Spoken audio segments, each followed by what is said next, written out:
Hello बच्चों, तो आज हम लोग स्टार्ट करने में नेत्र रोगों में संज्ञाहरण नेत्र रोगों में एनेस्थीसिया या ऑप्थेल्मोलॉजी। अगर आप आई का कुछ भी ऑपरेशन कर रहे हो या आई में कोई ट्रीटमेंट कर रहे हो या आई में कोई डिसऑर्डर हो गया, तो उसमें एनेस्थीसिया किस तरीके से इस्तेमाल करेंगे, कौन कौन सी एनेस्थीसिया का इस्तेमाल करते हैं, कितनी कितनी डोज होती है और कहाँ कहाँ इस्तेमाल करते हैं, कौन, जैसे आईवी एनेस्थीसिया के बारे में पढ़ेंगे, इनहेलेशन एनेस्थीसिया के बारे में पढ़ेंगे, नॉर्मल जो इंजेक्शन आईवी होता है, एनेस्थीसिया होता है, लोकल एनेस्थीसिया के बारे में यहाँ पर हम लोग डिटेल में पढ़ेंगे। जो आईज के बेसिकली आई पे ज़्यादा फोकस करेंगे, ठीक है। लोकल एनेस्थीसिया बच्चों किस में देते हैं, बच्चों में देते हैं, क्यों देते हैं, उसके बारे में यहाँ पर डिटेल में पढ़ेंगे। सबसे पहले पढ़ने वाले एनेस्थीसिया यानी संज्ञा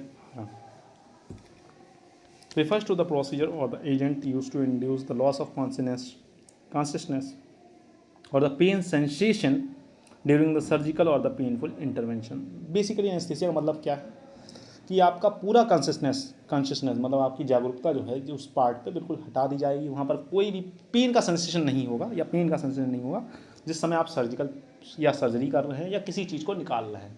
यूँ नहीं आप सर्जरी करें, हो सकता है कोई गोली वगैरह चली गई हो तो उसे निकाल रहे हैं, तो उस समय भी हम लोग एनेस्थीसिया का इस्तेमाल करते हैं। तो कोई भी ऐसा पेनफुल प्रोसीजर्स कर रहे हैं जिस समय उसे पेन को इंड्यूस करने से रोकना है, तो उस समय हम लोग उस प्रोसेस को एनेस्थीसिया कहते हैं। एनेस्थीसिया कैसे काम करती है? एनेस्थीसिया बेसिकली सोडियम पोटेशियम जो चैनल जा रहे हैं, बेसिकली हमारी नर्व इम्पल्स जो ट्रैवल करती है वो सोडियम पोटेशियम चैनल की वजह से ट्रैवल करती है। उन सोडियम पोटेशियम चैनल को हम लोग ब्लॉक करते हैं, तो नर्व मतलब इम्पल्स आएगा तो, लेकिन जाएगा है ही नहीं, तो दर्द होगा ही नहीं।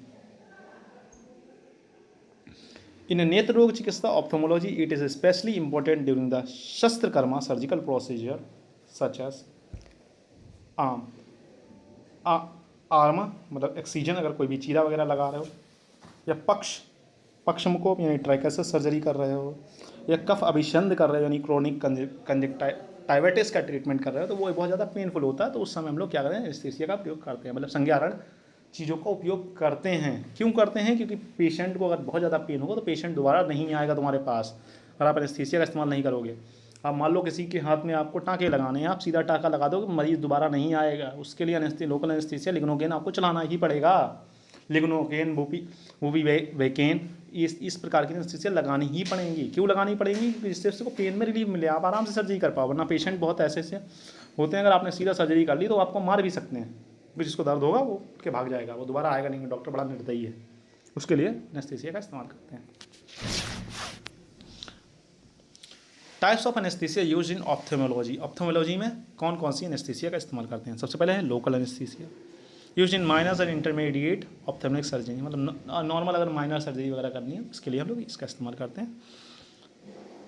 Nums the operative site without affecting consciousness, ये क्या करता है? मैं लोकल एनेस्थीसिया का इस्तेमाल करते हैं। जैसे किसी के हाथ में चीरा वगैरह लगाना है तो नॉर्मली हम लोग उस जगह, जैसे हाथ का निचला वाला भाग है तो हाथ के निचले वाले भाग को पूरा शून्य कर देते हैं। नॉर्मल भाषा में, गंवा भाषा में समझाऊँ तो अगर हमको हाथ के नीचे वाले भाग में चीरा लगाना है तो पूरा शरीर को शून्य करने की क्या जरूरत है? जब तक मेजर सर्जरी नहीं है, हाथ के उतने भाग को हम लोग शून्य कर देते हैं। शून्य करने के बाद उस हाथ में कुछ भी करो, मरीज को क्या ही मतलब है? मरीज को दर्द का एहसास होगा तभी तो वो रिएक्ट करेगा। अब आपने नीचे वाला हाथ शून्य कर दिया, आप आराम से उसका टाँका लगाओ। तो वही चीज़ यहाँ पर कही है, नम्स माने शून्य करना, the operative side without affecting the consciousness. यहाँ पर आदमी को बेहोश नहीं किया, कॉन्शियसनेस माने मतलब सचेत अवस्था में रहेगा, ठीक है। विदाउट अफेक्टिंग द कॉन्शियसनेस मतलब उसमें कॉन्शियसनेस आदमी की नहीं जाती, आदमी सचेत अवस्था में रखेगा। डॉक्टर साहब टाँका लगा रहे हैं, उससे कोई फर्क नहीं पड़ेगा। इसमें भी टाइप्स हैं, डिस्क्रिप्शन है, यूज़ है, ठीक है। किसमें tropical anaesthesia applied as eye drops. अगर आपको आई में कोई अगर सर्जरी वगैरह करनी है तो कभी कभी देखा होगा आई में ऑपरेशन वगैरह करने से पहले ड्रॉप आते हैं, तो उसे ट्रॉपिकल एनेस्थीसिया के नाम से जाना जाता है। तो वो काहे में करते हैं? कैटरेक्ट, मोतियाबिंद के ऑपरेशन में इसका प्रयोग करते हैं, पैट्रिजियम में करते हैं, ठीक है। रेट्रो बल्बर ब्लॉक, ये कहाँ लगाई जाती है? ये आई बॉल के पीछे लगाई जाते हैं। इंट्रा ऑकुलर प्रोसीजर्स, इंट्रा मतलब आँख के अंदर कोई प्रॉब्लम हुई है, ठीक है, तो उसके लिए ये लगाते हैं। पेरी बल्बर ब्लॉक कब लगाते हैं? अराउंड द आई के ऑर्बिट के अराउंड लगाते हैं। रेटिना है वेट्रो, या रेटिना मतलब रेटिना से रिलेटेड अगर कोई सर्जरी वगैरह करनी है तब हम इसका प्रयोग करते हैं, ठीक है। उसका सब टेनन ब्लॉक कब लगाते हैं? इसे बेनेथ टेनन्स कैप्सूल भी कहते हैं। Alternate to retrobulbar block, ठीक है, ये सेफर होती थोड़ी। उसके बाद बात करें हम लोग रीजनल एनेस्थीसिया की, मतलब रीजन के अनुसार एनेस्थीसिया लगाएंगे। Use in combination with sedation blocks entire nerve supply region. अब मान लो कोई ज़्यादा अगर कोई ज़्यादा पूरा एक रीजन ही इन्वॉल्व है तो रीजनल एनेस्थीसिया लगाएंगे। Facial nerve block with ophthalmic block for the lip surgeries. अगर लिप्स वगैरह सर्जरीज वगैरह करते हैं तो हम लोग फेशियल पूरा फेस का ब्लॉक करते हैं, फेस पूरा फेस ही शून्य हो जाता है। जनरल एनेस्थीसिया कब कब लगानी चाहिए? Uncooperative patient. जनरल एनेस्थीसिया जैसे अब बच्चा आया, बच्चे की आंख में कुछ गिर गया, अब वो आंख में ड्रॉप डलवा रहा है ना कुछ, वो चिल्ला रहा है, तो उन कंडीशन में हम लोग क्या करते हैं? जनरल एनेस्थीसिया का प्रयोग करते हैं।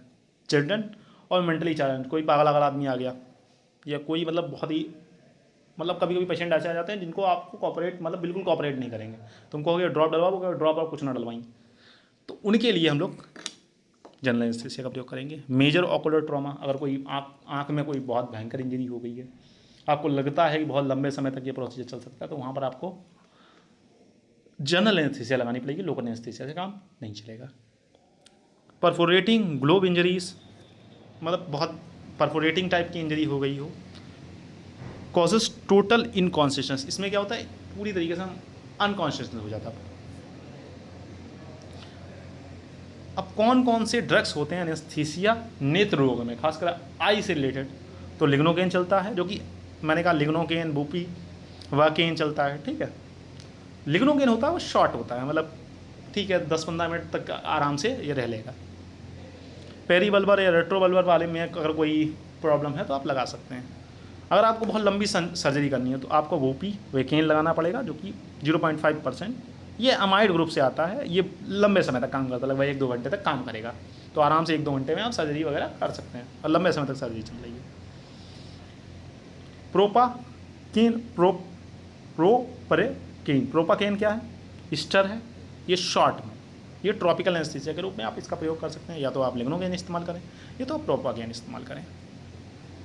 टेट्राकेन स्टर है, ये भी शॉर्ट है, ट्रॉपिकल डॉस बिफोर प्रोसीजर्स। ये मतलब ऐसा है कि आपने टेट्राकेन लिया, ड्रॉप डाल दिया, बच्चे मतलब बच्चा हो गया या बड़े बच्चे में तो आप जनरल एनेस्थीसिया का इस्तेमाल करेंगे, बड़ा है आपने ड्रॉप डाल दिया, आपने कहा थोड़ा 5-10 मिनट रुको जब तक उसका असर आएगा, तब तक उसके बाद आप कुछ भी कैटरेक्ट वगैरह की सर्जरी कर सकते हैं।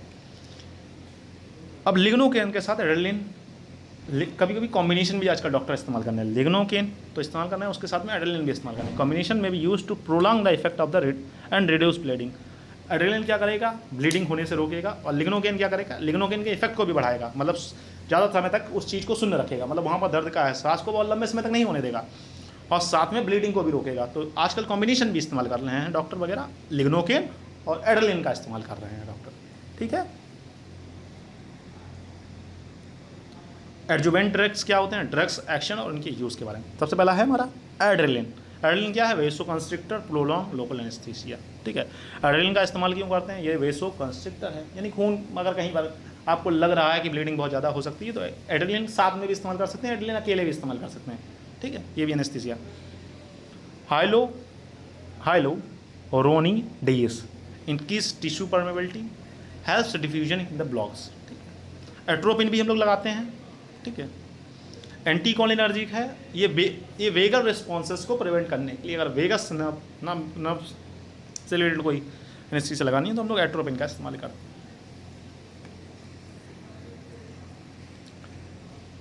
सिडेटिव कितना और प्री मेडिकेशन कितना? तो अगर प्री मेडिकेशन मतलब दवाई देने से पहले या उसे सुलाना उलाना है तो डायजापाम या मिडोजोलाम भी इस्तेमाल कर सकते हैं, ये बेंजोडाइजापिन्स के ग्रुप से आता है। ये सिडेटिव की तरह हम और एंजियोलाइटिक्स की तरह भी काम करता है, मरीज को सुलाने के काम आएगा, ठीक है। कोई मरीज नहीं मार रहा, वो तुमने उसको लगा दिया, फिर भी उत्पाती है, उत्पाती मान ही नहीं रहा, तो उसे आप सिडेशन वाला भी दे सकते हो।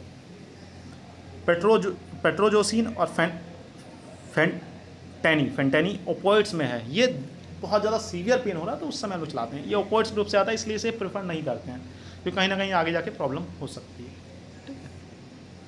ब्रोमिथाजीन ये एंटीहिस्टामिन है, सिडेशन और एंटीमेटिक की तरह काम करता है। पता चला आपने एनेस्थीसिया, कुछ ऐसे पेशेंट होते हैं इनको आपने कुछ इंजेक्शन भी दिखा दिया उल्टो ही करने लगते हैं, तो सिडेशन तो करेगा साथ में एंटीमेटिक की तरह भी काम करेगा। एंटीमेटिक क्या मतलब? उल्टी होने से भी रोकेगा। अब कभी कभी ऐसा होता है ना, ऑपरेशन करते समय मरीज को उल्टी आने लगती हैं, तो उसके लिए आपको प्रोमिथाजीन चलाना है, प्रोमिथाजीन सॉरी। ऑंडास्टोन, ऑंडम इंजेक्शन सभी लोग सुने होंगे, तो ऐसा कोई नहीं है जो ऑंडम का नाम ना सुना हो। एंटीएमेटिक होता है, सबको पता है, उल्टी और दस्त को रोकने का काम होता है,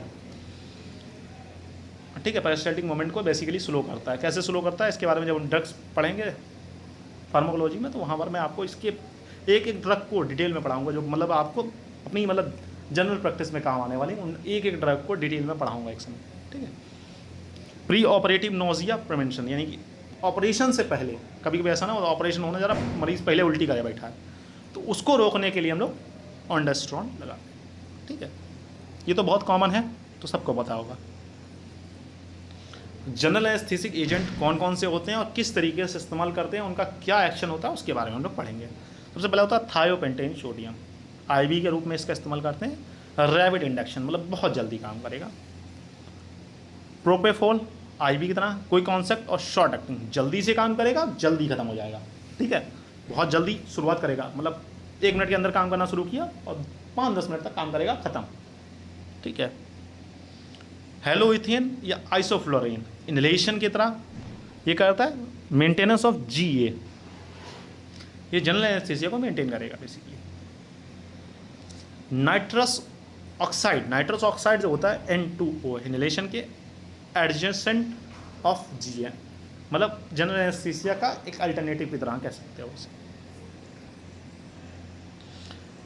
अब क्लासिकल आयुर्वेदिक रेफरेंसेस के बारे में भी हमारे सिलेबस में लिखा हुआ है कि पुराने समय में हम लोग किस तरीके से एनेस्थीसिया का इस्तेमाल करते थे। एग्जैक्टली मतलब डायरेक्ट तो वर्णन नहीं मिलता, लेकिन कुछ वर्णन कहीं ना कहीं संहिताओं में मिलता है, तो उसके बारे में हम लोग पढ़ लेंगे। While the classical tests do not mention modern anesthesia, indirect references to pain management and sedation can be seen। मतलब इन्होंने, इनका कहने का तात्पर्य ये है कि सीधा सीधा हमें एनेस्थीसिया का वर्णन किसी भी ग्रंथ में नहीं मिलता है जो कि मॉडर्न में इस्तेमाल करते हैं कि भैया आपने लगाई तुरंत आराम मिल गया, इसी कोई दवाई को वर्णन हमारी संहिताओं में नहीं है। लेकिन इनडायरेक्ट रेफरेंसेस मिल जाते हैं कि दर्द को कम करने के लिए और मरीज को सुलाने के लिए निद्राजनन द्रव्यों का वर्णन किया गया है, और ओपोइड्स अफीम वगैरह का भी वर्णन किया गया है जो कि दर्द में आराम देते थे उस समय भी, तो उनके बारे में लोग पढ़ेंगे। स्नेहन और स्वेदन, रिलैक्सेशन एंड सेडेटिव, देखो स्नेहन और स्वेदन कराने के बाद भी दर्द से आराम मिलता है, तो इन्हें भी हम लोग एनेस्थीसिया के अंतर्गत रख सकते हैं। पहले जो सर्जरी होती थी वो अल्कोहल पिला के होती थी, वो तो सबको पता है, पढ़े हो गए हम। जब मैंने इसका अवतरण बताया था कि क्या ड्रॉबैक था, तो अल्कोहल और निद्राजनन द्रव्य लाइक, तो अल्कोहल और निद्राजनन द्रव्य क्या होते हैं, सिडेटिव की तरह काम करेंगे। और कुछ ड्रग्स भी हैं जैसे तगर हो गई, जटामासी हो गई, ब्रह्मी हो गई, मंडोपर्णी हो गई, तो इनका भी हम लोग इस्तेमाल करते थे। अब क्या क्या हमें सावधानियां बरतनी चाहिए ऑप्थेल्मिक एनेस्थीसिया में के लिए, तो avoid globe perforation in blocks, monitor for the signs of retrobulbar haemorrhage, हम लोगों को मॉनिटर करना है कहीं रेट्रो बल्बल, पता चला हम इधर ऑपरेशन कर रहे हैं उधर रेट्रो बल्बल हिमोरेज हो गया, तो आगे चलो और कॉम्प्लिकेशन आपको हो सकते हैं, तो उनको भी हमको देखना है। वॉच फॉर सिस्टमेटिक टॉक्सिसिटी, अब हमने सिस्टमेटिक टॉक्सिसिटी भी देखना, पता लगा आप एनेस्थीसिया लगा रहे हैं, वो कार्डियोटॉक्सिक एनेस्थीसिया थी, जाके उसके हार्ट पर असर कर गई। वो न्यूरोटॉक्सिक एनेस्थीसिया थी, मतलब कहीं ना कहीं नर्वस पे ही इफेक्ट कर गई, तो सीएनएस इफेक्ट आपको देखने को मिल गया। तो इन चीज़ों को भी आपको मॉनिटर करना पड़ेगा। Maintain sterile precautions to avoid infections, देखो आप जब भी एनेस्थीसिया वगैरह लगा रहे हो तो बेसिकल स्टेराइल मतलब जीवाणु रहित होना बहुत ज़रूरी है। अगर जीवाणु हुए तो इन्फेक्शन होने के सबसे ज़्यादा चांसेस होते हैं, क्योंकि आपके पास जो मरीज आया है उसकी इम्यूनिटी बहुत अच्छी नहीं होगी, क्योंकि वो रोगी है, ठीक है, नॉर्मल आदमी। तो आपको छोटे से छोटी भी गलती नहीं करनी जिससे उससे इन्फेक्शन होने के चांसेस हो जाए। अब क्या क्या एमसीक्यू, देखो आपके पेपर में क्या है, एमसीक्यू वगैरह भी उठ सकते हैं, तो क्या क्या एमसीक्यू, देखो प्रोपेकेन क्या है, it is the most commonly use tropical anaesthesia in eye surgeries. Proparacaine को हम लोग नॉर्मली ट्रॉपिकल एनेस्थीसिया में आई सर्जरीज में इस्तेमाल करते हैं। Lignocaine with adrenaline commonly used in peribulbar and retrobulbar blocks के लिए इस्तेमाल करते हैं। वोपिवेकेन प्रोवाइड्स लॉन्ग ड्यूरेशन, अगर ज़्यादा लंबे समय आपको एनेस्थीसिया लेनी है तो उसके लिए भी हम इस्तेमाल कर सकते हैं। Hyaluronidase is added to enhance diffusion of local anaesthesia, मतलब लोकल एनेस्थीसिया के डिफ्यूजन में हेल्प करता है, ठीक है। सबटेनन ब्लॉक क्या, is a safer alternative of retrobulbar, ये उसका अच्छा वाला, मतलब रेट्रोट्यूबल एनेस्थीसिया लगाते हैं तो रेट्रोट्यूबल हेमरेज होने के चांसेस भी उसका अच्छा अल्टरनेटिव है। Retrobulbar block is injected behind the eyeball for intraocular surgery, intraocular surgeries के लिए आँख के पीछे से लगाते हैं, ठीक है। जहाँ से एमसीक्यू उठ सकते हैं, मतलब वहाँ वो टॉपिक मैंने यहाँ पर कवर करने की कोशिश की है। Peritubular block is injected around the orbit of the deeper anaesthesia. General anaesthesia is preferred over uncooperative. General anaesthesia क्या करते हैं, मतलब कोई मरीज बिल्कुल मान ही नहीं रहा है, बोला डॉक्टर साहब हम आँख में ड्रॉप नहीं डलवाएं। बहुत लोग, बड़े लोग भी जिद्दी आ जाते हैं कि हम, बहुत लोग होते हैं कि आँख में कुछ नहीं डलवाएंगे हम, तो उनके लिए आप जनरल एनेस्थीसिया लगा दो। और बच्चों में तो खास कर ये प्रॉब्लम, पीडियाट्रिक पेशेंट मतलब बच्चों में खास कर प्रॉब्लम देखिएगा तो उसमें diazepam midazolam are used as a preoperative sedative. मतलब ऑपरेशन करने से पहले मरीज को सुलाना चाहिए तो डायजापाम और हम लोग मिडाजोलाम लगा सकते हैं। Fentanyl is use for the pain relief during the ophthalmic surgeries. यानी कि अगर ज़्यादा दर्द हो रहा है तो हम लोग फेंटाइल लगा देते हैं अगर आँख की कोई सर्जरी कर रहे हैं, फेंटाइल। एड्रेलिन की बात करें तो एड्रेलिन जो होता है prolong action and reduce bleeding. मतलब पहली बात तो ये एक्शन को ब्लॉक करता है और ब्लीडिंग को कम करता है, क्योंकि ये कहीं ना कहीं वेजो कंस्ट्रिक्शन भी करता है, ये आपको पहले ही समझा चुका हूँ। ऑन्डास्ट्रान नोजिया और वोमिटिंग को प्रिवेंट करता है। मंडूक पर्णी ब्रह्मी और तंगी आर क्लासिकल हार विद सेडेटिव इफेक्ट। मतलब ये हमारे जो देसी वाले दवाइयाँ हैं जो मरीज को सुलाने का काम करता है। स्नेहन स्वेदन भी दर्द को कम करता है कुछ हद तक, ठीक है। Risk of globe perforation is higher in retrobulbar block. Globe perforation का सबसे ज़्यादा खतरा होता है रेट्रोबल्बर ब्लॉक में। Proparacaine is a surface tropical anaesthetic not for the block. इसे आप सरफेस पर लगा सकते हैं, ये ब्लॉक के लिए नहीं है, मतलब नर ब्लॉक के लिए। थायोपेंटेन सोडियम जो है used for IV induction in general anaesthesia. Thiopentone sodium को जनरल एनेस्थीसिया में हम लोग आईवी के तौर पर देते हैं। हाइलोइथिन और isoflurane are the inhalation anaesthetic of general anaesthesia. यानी कि ये सांस नलिका के द्वारा दिए वाले जनरल एनेस्थीसिया हैं, ठीक है। जीए मतलब जनरल एनेस्थीसिया, जहाँ पर मैं जी लिखाऊँ, जीए लिखाऊँ, उसका मतलब है जनरल एनेस्थीसिया। टेट्रागेन है, इट्स अ एस्टर टाइप, मतलब general anaesthetic use for minor procedure. Before minor procedure के लिए हम लोग इसका इस्तेमाल करते हैं। तगर act as a natural sedative in Ayurveda. तगर जो है एक इंपॉर्टेंट है जो कि नेचुरल सेडेटिव आयुर्वेदा में कार्य करता है, ठीक है बच्चों। I hope you understand the topic. If you don't understand any of the topic related any of the topic which I have studied today और before today, so you can comment, okay. तो आज के लिए इतना ही रखते हैं, मिलते हैं नेक्स्ट लेक्चर में, तब तक के लिए हैव अ नाइस डे। पढ़ते रहें, मस्त रहें।